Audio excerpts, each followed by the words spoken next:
Now, from what we understand, you guys actually shot here in San Diego. Can you talk about the footage you shot and exactly the episode that it's going to turn into? Yeah, we filmed in Old Town San Diego. It's kind of our way that we kick off Comic-Con. We do a lockdown. But we filmed in Old Town San Diego. We filmed at the old Cosmopolitan Hotel in the Casa de Estudio. And I was a little bit, I wasn't expecting a whole lot of activity from this. It just doesn't seem like the two places that are just super active, but we were like really, really shocked. And we were shocked when we started learning about the history of why it's so active there.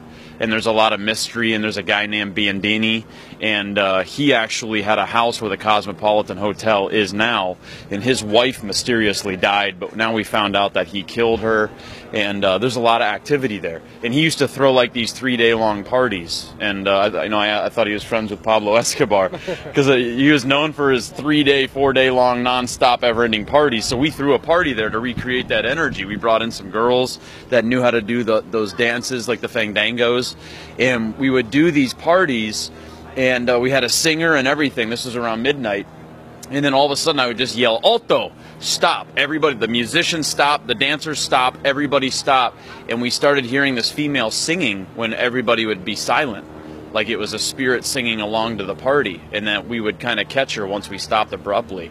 It was cool, it was surprising, but we got a lot of cool stuff there. That sounds really crazy. Now, do you guys ever get scared anymore, or when you see something like that here, or are you just mystified and kind of just in awe of something like that? No, we there's stuff that totally catches us off guard. We'll be walking in a pitch dark location. It's just the three of us.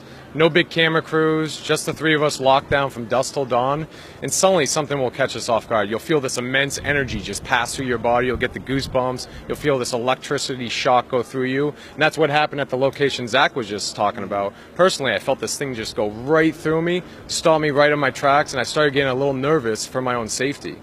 And your emotions started. My eyes started watering up a bit, and I just know there was something that just went through me, just an energy that connected with my own energy. And for that split second, I started fearing for my safety. I haven't seen him react that way since Moon River Brewing Company, and that was over a year ago. Yeah. And this was a place that people can walk in every day, where kids go on grade school field trips, a place that was just unexpected. But as soon as it went through him, then I could feel it. And it just feels like someone puts a stun gun at you. It's not that violent, but the electricity goes through your body. Where'd you be down the staircase? What do you mean? What happened to you? Well, I was in the house where I'm playing with a Ouija board, which I shouldn't have been doing, of a kid. He had recently died. My best friend was dating his sister, and me and the mom were in the room, and something like lifted me up, and I was like, "What is that?" And I went out, and it just, like you said, hit you, and then like I stumbled down the stairs. So you know what we're talking about, then? Well, that's how it is. That's how when we start an investigation, when we look for spirits, we've been doing this now for about 6 years, full time. And we now know when our bodies pick up on spiritual energy. That's the most important piece of equipment you have.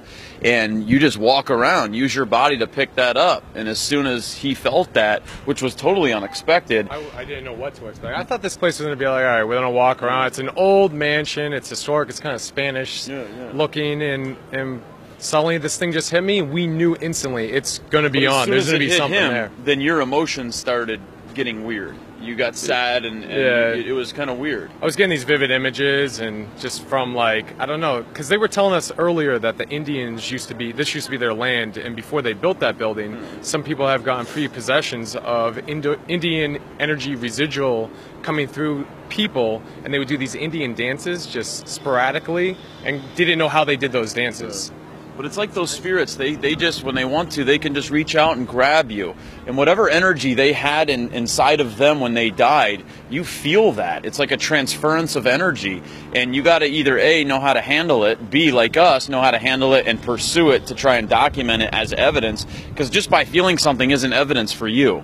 We have to document that. So when we feel that, that's when we get out our digital recorder. We start communicating. And we haven't gone through that yet because we just did this a few days ago. But we're really excited to see if we got some voices, and typically they're trying to tell you something. Well, we did get that voice. Remember? We got Aaron? one that we got in real time. What was his name? Bandini. Bandini. He's awesome. Now, with the voices, see, that's another thing. My mom took me out to a graveyard one time, and they laid the tape recorder. This is back in the 70s, and then we got voices. I mean, do you think that's real, or is people messing with you in the graveyard that don't know you there? Yeah, if you got voices from a recorder and you didn't say it, then yeah, it's real. It's an EVP from a spirit, especially if you're in a graveyard. So No, we it just takes got 100%. It makes sense. We just got one. Tell them about Bandini. Yeah, he was asking. He was calling out for Bandini and like who's in here, and basically right when he's talking, you hear Bandini, and then Zach starts talking again over it. But it was clear as it was awesome to get the guy's name straight up. The one we're hunting was badass. And it was like Bandini. It had that, like, you know, that Dracula kind of voice, Bandini. You know, sometimes you listen to the Mexican American radio stations, they sound like the old Dracula. Now what? I will tell you what you want. You know. Yeah, you can hear the accent. But that's the crazy part. All right, so you've done that in the cemetery, right? And we've been doing this for years. Now, if you're standing there and you're asking questions, and it's complete silence, and you don't hear anything, it's clear, and then all of a sudden you play that back. How do you analyze that? How do you say, okay, I didn't hear that, but yet I hear this voice talking clearly before I talk? You know, that's what we're after, this type of evidence that we just can't wrap our heads around, but we know there's something else there because maybe we're picking up on that energy for that split second, and then we'll roll on a record. Then we get a voice, so it validates what we're feeling too at the same time. No, and I saw that you were signing that thing for that guy, right? What? What you were signing something that you were watching Yeah, through there. Zach and I were signing that. No, I was just wondering, is that a real thing? Is that like something that he can use, or is that just... It's an EMF detector.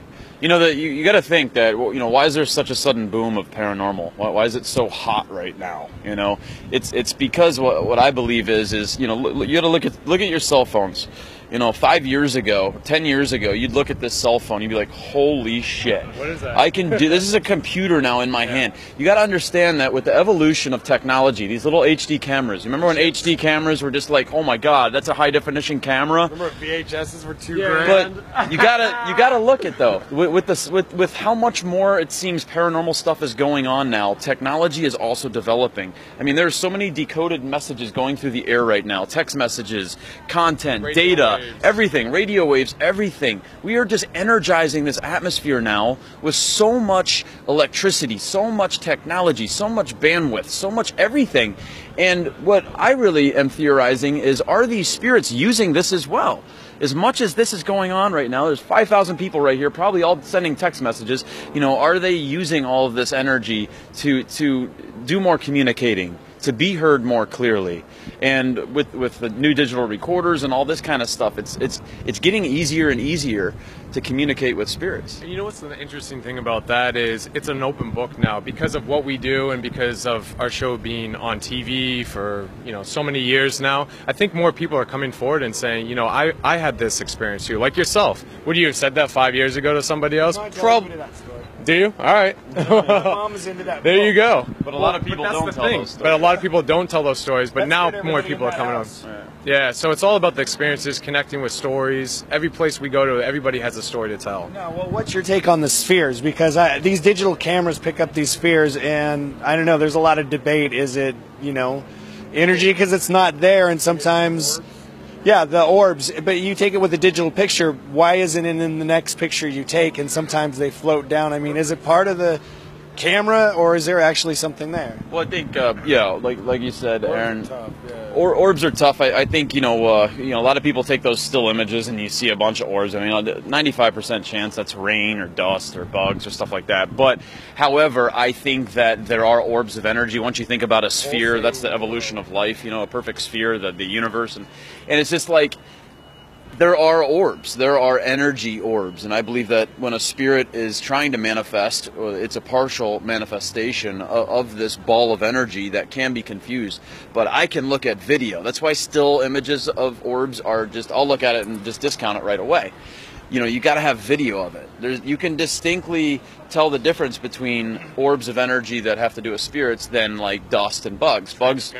Bugs will look like typically like rods and stuff like that, and dust is like flurries of snow on video. But spheres that we've captured will hit us, ponder, hesitate, back up, hover, and then go back and disappear in our head at the same time that we're starting to get a headache or we're starting to feel weird. Yeah. You know, sometimes we've captured these balls of energy, Aaron, like in Povelia. You know, one started disappearing in Aaron's neck, and he started getting a migraine, and that's when I had that experience. I lost all my energy and just basically almost passed out. Well, no, I started to laugh because I was asking about it because my brother, you know, he takes pictures and these things are around him, and they're not in any other pictures of anybody else with the same camera in a certain place in the house. But then you said maybe it's bugs, and I was like, well, maybe the guy's covered in bugs. That's not funny, is it? No, it is fine. I got it. Yeah. Well, no, because he said that, and I was thinking that question, and then Maybe he said needs that, bug and I was spray? like, Yeah. maybe he's got Or mites. ghost repellent. Maybe you need some ghost repellent. Yeah, no, I did the same thing. One Halloween, I bought a new mask, and then suddenly we're like, let's mess around, take pictures with my mask. Took picture, and I'm seeing solid ball, clear as day, no transparency, just solid showing up near my head. Take other pictures, nothing. Then me, boom, solid ball of energy. And let me tell you, we just got back from an episode too, so it possibly could have been something that followed me home. And then suddenly I'm like, all right, you know, stupid idea, never do this, but let me go grab the digital recorder and really see what's up. Grab the recorder, start asking questions. Got 3 voices that came through: a little girl's, a woman, and an older growling man's voice. How do you explain that with ball of energy showing up and then a digital recorder with voices? And then that night I went to bed and we're hearing pots and pans bang around our kitchen. We're hearing someone run through the hallway. That's the type of stuff that I think helps validate each individual piece of evidence that we're getting closer to explaining.